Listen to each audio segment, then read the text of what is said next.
submit in. Whereas with a simulcast show, I mean, you like to think that we get this far ahead of time. We get they tell us what the plot's going to be and who these characters are going to turn into. But the truth is that's not the case. You know, so there have been cases with. I remember I was hearing an anecdote from a translator who did the Wolf's Rain DVDs, and there's a character in there who you don't realize is a woman until near the end of the show, and he had to go back and revise all of his scripts. Now imagine if that was being done, you know, on a weekly basis.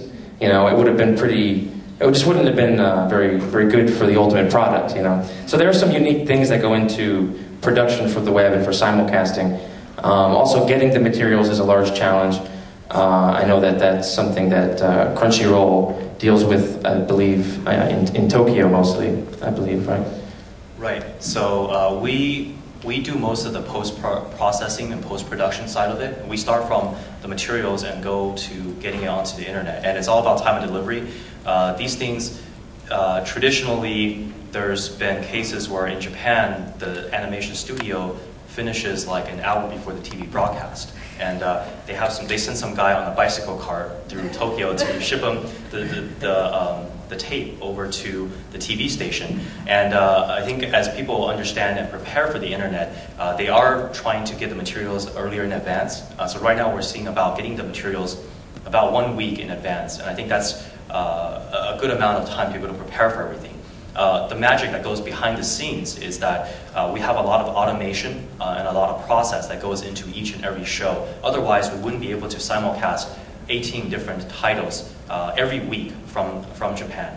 And just to plug our panel on Sunday, tomorrow at 11 a.m., you can find out more about what those 18 titles are going to be. Do I know these yet, Kun? Maybe. Yeah, Kevin, go ahead. Oh yeah, well, for us, obviously production can be really challenging. The same thing, if we're lucky, we get the video a week ahead of time. Usually it's like 4 days ahead of time. Yep. Sometimes 2 less. or, yeah. So there's a lot of work that goes into it. There's the translation, the subtitle timing, matching up, naming lists, making sure everybody's name is spelled correctly, all that stuff. It's a lot of work, and a lot of people put a lot of time into it, obviously. And the turnaround times, obviously, even on the catalog stuff, can be really aggressive. We'll find out a month beforehand that the licensor would like us to put up 52 episodes of something in just a few weeks. So whether it's simulcasting or catalog, it can be very, very aggressive. And for us, because we were doing a lot of the work on the DVDs first, obviously you've already got your subtitles. It's just a matter of maybe re-editing some video and then adding some subtitles. So we're kind of dealing with it on both ends of the spectrum. Yeah, speaking to the catalog titles, there was a launch January 2nd, I believe, was when Crunchyroll, that's when he launched most of the titles, I think. And one of the titles was, I'll give you an anecdote, was Shigo Chara, Kyara, which we didn't get the final materials in until I think almost just about maybe 4.5 weeks beforehand.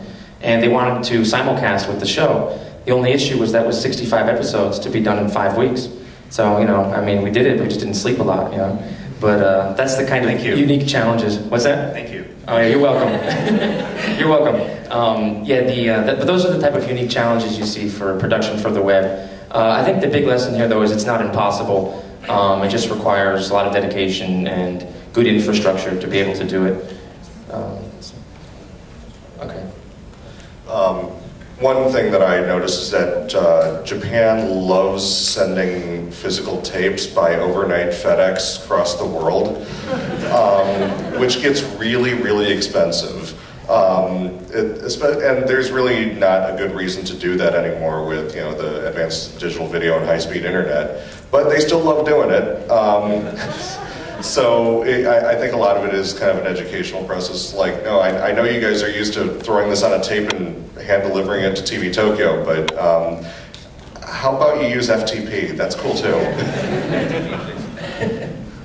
Okay, so moving along. There was an interesting quote, actually. I read it on Anime News Network. I actually lifted it from there. I gave a little plug there. This was on the keynote speech from yesterday, I believe, was Sean Kleckner from Right Stuff. And he said a comment that was interesting to me. He said, and I can't do the Dark Lord's voice, so I apologize.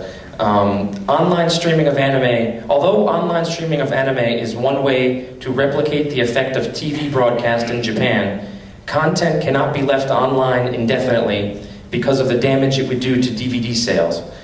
Which was interesting to me because obviously I don't sell DVDs, so I hadn't really thought of that as a major issue.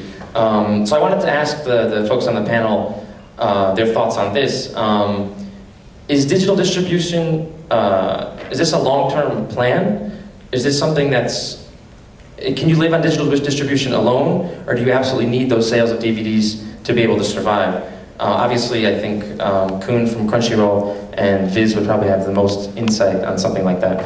So, if you want to start, Kun. Sure. So, being a company that only does digital distribution, I think digital distribution is here to stay long term.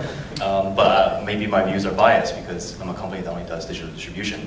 But I think what Sean is alluding to might be the fact that, yeah, DVD sales are hurting, but the issue here is fundamentally digital will replace DVD as the medium in which we experience content.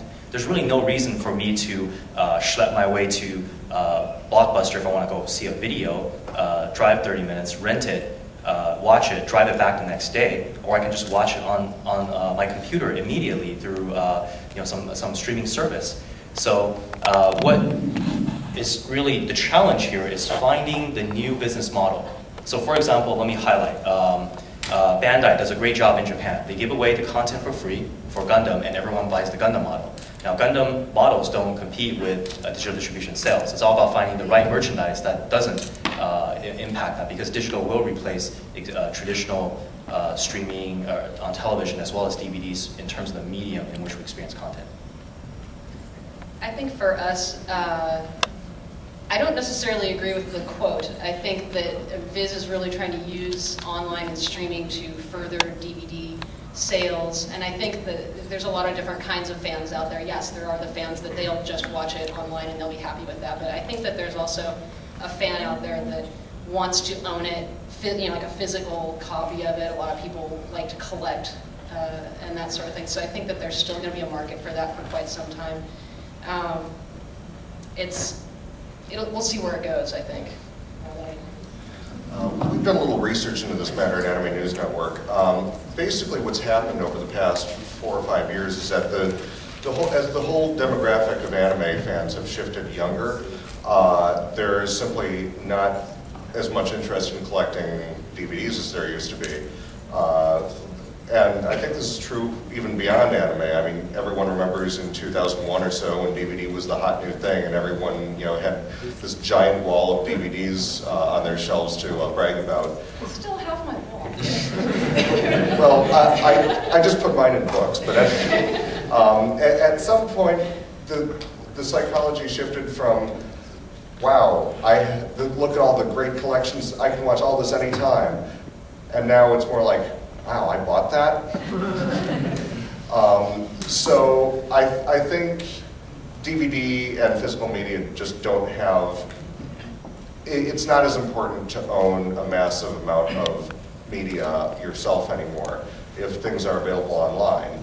And because everything is available constantly, anytime, you're constantly competing against everything that came before.